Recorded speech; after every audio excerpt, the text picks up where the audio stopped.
Sure. What are your thoughts on that? Because, as I said to Van, it does seem odd that a foreign leader would be this involved, right, in Lebanese politics. Is it almost a cover for the establishment, the current Lebanese establishment, to just go back to the business as usual in some ways? Good afternoon, Waqar, and good afternoon to Van as well.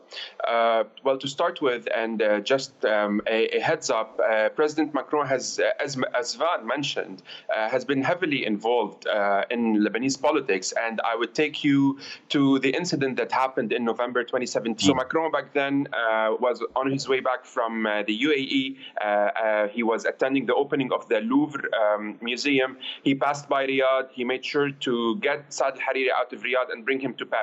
And then Saad al-Hariri flew back to Beirut. After that, he was reinstated as the prime minister. He walked back his resignation.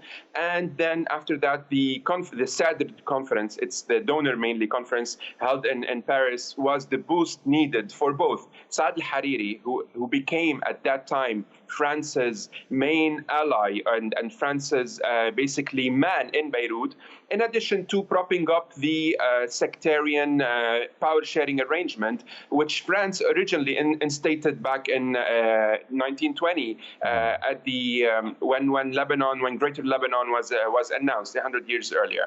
Nowadays, what's happening has to do less with the sentimentality and more to do with the irony of history. As Van mentioned, France is not really in a position to reinstate its mandate over Lebanon. France also understands the limitation of its power in Lebanon because it's definitely not the main power broker. The two main power brokers in Beirut today are Iran and the United States to a certain extent. What France is doing is trying to play the middleman between these two powers on the Lebanese political scene. And this directly benefits President Macron's foreign policy, which entails him positioning himself as